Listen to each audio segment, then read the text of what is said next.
There is nothing wrong with your television set. You are about to participate in a great adventure.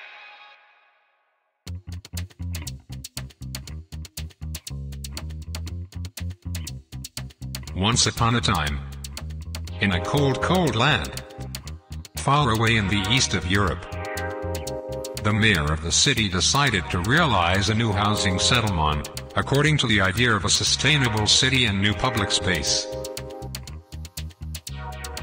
The demographical increase of the city in the last 20 years and economical upturn encouraged some citizens to move from the countryside to the city. The mayor did not want to realize just a city plan, but to use this occasion for revealing a new emotion, a new political vision. He had read in an architectural book a sentence, which he loved to repeat. The city is a thing too important for putting into the hands of the architects. This made him win a landslide victory. For this new settlement he chose a green area in the South District, which is a typical example of Soviet urban structure. The choice was not accidental. The idea was to set against that urban system a new model of city. The slogan was, "You plan the new city." Thus, many meetings and workshops were organized to decide how to go forward with this new project. And the process started.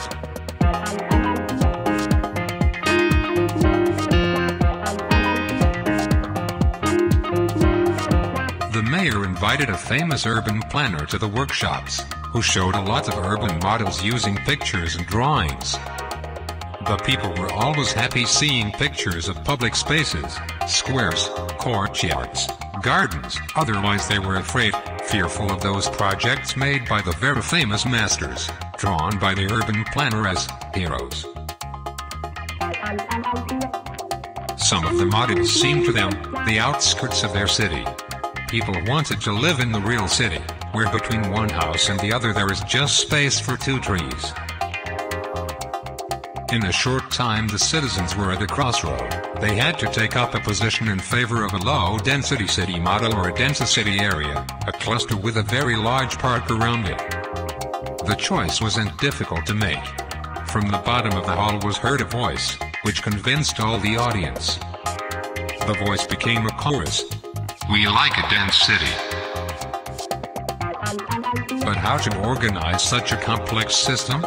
What form will the city be? This was the problem. The only idea that seemed to please the people was to choose the Roman outpost as the city growth archetype. The castrum.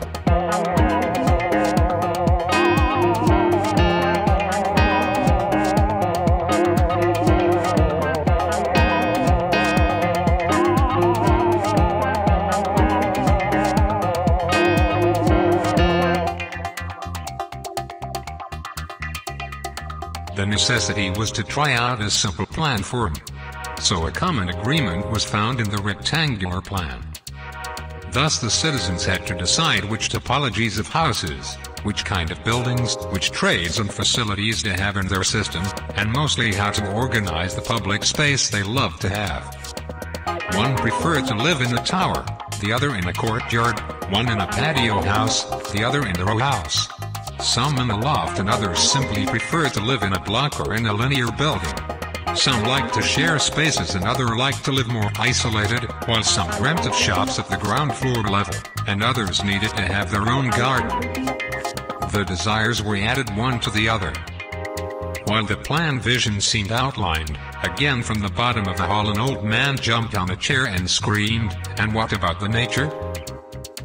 Everybody liked the idea of filling the public space with trees. And where to localize squares and facilities? They decided that 2 large courtyards would be the principal squares. Inside those there were 2 significant facilities for the community, the school and the library. Finally a theater would be placed in the wood. Water in the site area was clearly an ecological resource. A canal, connected to the existing water landmarks, would go around the planned area creating a floating system. This would improve and redesign the landscape around it. The project seemed to develop on its own. Everybody took part in the process actively.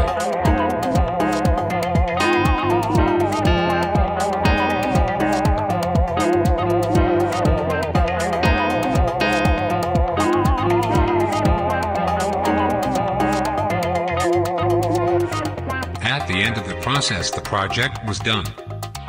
The mayor invited a lot of experts to look at the workshop results.